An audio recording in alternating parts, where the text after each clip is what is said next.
On the night of January 16th, 1988, 180,000 people stood inside the Maracanã Stadium in Rio de Janeiro and waited for Tina Turner to walk onto the stage. It was the largest paid concert attendance in recorded history at that time. No solo performer had ever drawn a crowd that size to a single show. Tina Turner was 48 years old. She had been performing for 30 years. She had survived poverty, violence, erasure, and the kind of deliberate silence from an industry that is almost worse than failure because it is intentional. And standing in the concrete tunnel beneath the stadium, with the roar of 180,000 people vibrating through the floor under her feet, she did not move. What happened in those final minutes before she walked out has never been told in full. The Break Every Rule World Tour had been running for nearly 11 months by the time it reached Rio de Janeiro in January of 1988. It had crossed Europe, North America, Australia, Asia, Japan. It had broken attendance records in individual venues across 6 continents. It had become, by any reasonable measure, one of the most successful concert tours in the history of popular music. Tina Turner had been performing every night, or nearly every night, for the better part of a year.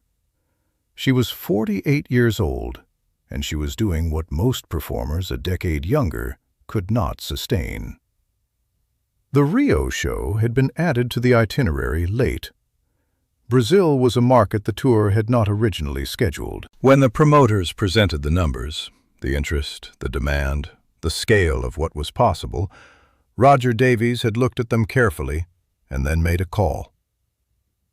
The Maracanã was the largest stadium in the country.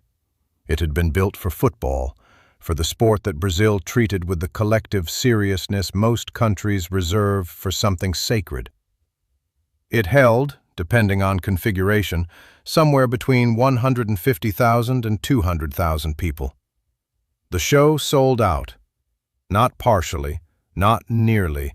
The show sold out in a way that became its own news story, which generated more demand, which circulated until the event had achieved the particular critical mass that turns a concert into a cultural moment. 180,000 tickets. A single performer, one stage, one night. The logistics of a show at that scale are not glamorous. Sound engineers recalculate coverage for a stadium designed for a different kind of event entirely. Lighting rigs are adjusted for sightlines that extend further than any conventional venue.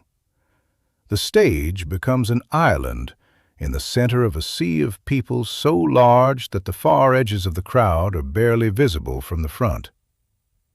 And from backstage, from the tunnel beneath the stands, you cannot see the crowd at all. You hear it. The sound of 180,000 people waiting is not simply loud. It is a frequency, a pressure, something that enters the body through surfaces rather than through ears, through the floor, through the walls, through the bones of anyone standing near enough to feel it. A young Brazilian stagehand named Marco was working the tunnel that night when Tina Turner came down from the dressing room.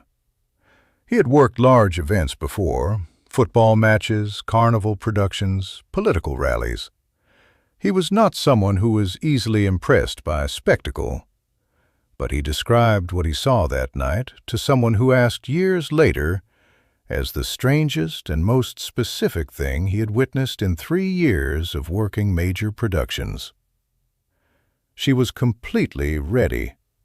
The costume was on, a short-fitted rust-gold performance dress with metalwork detailing across the bodice, heels that he would not have been able to cross that uneven concrete floor in, hair exactly as it appeared in every photograph he had ever seen of her.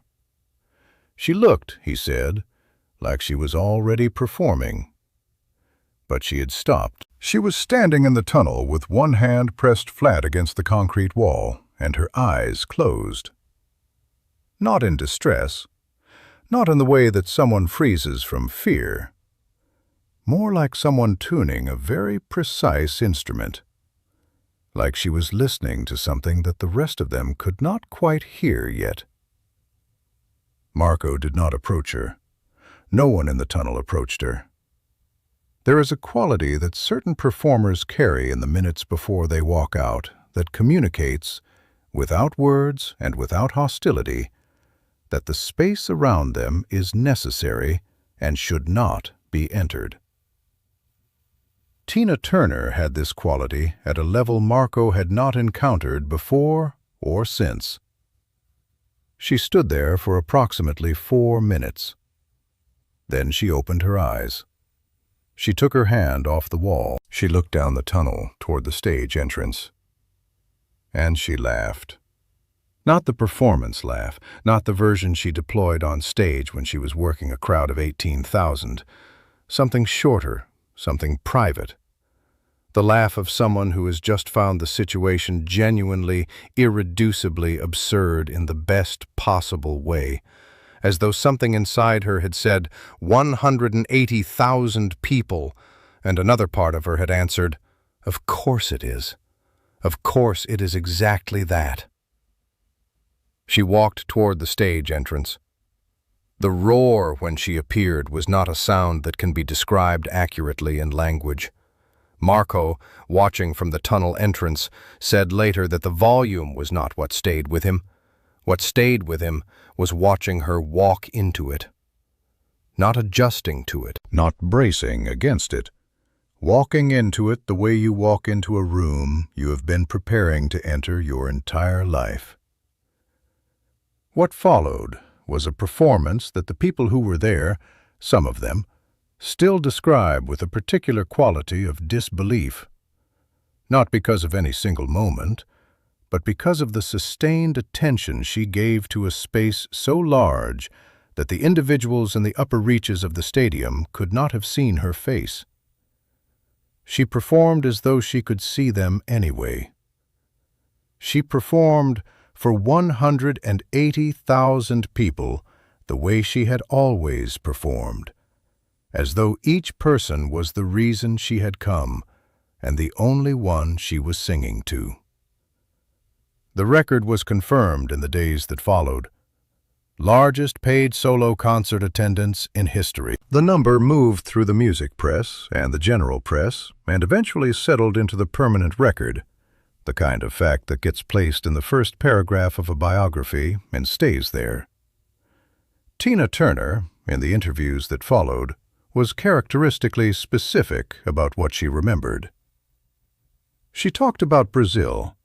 She talked about what it felt like to look out at a crowd of that size and understand, in some way that defied arithmetic, that each of those 180,000 people had made an individual decision to be there, had bought a ticket, had arranged their evening, had traveled, some of them, from far outside Rio.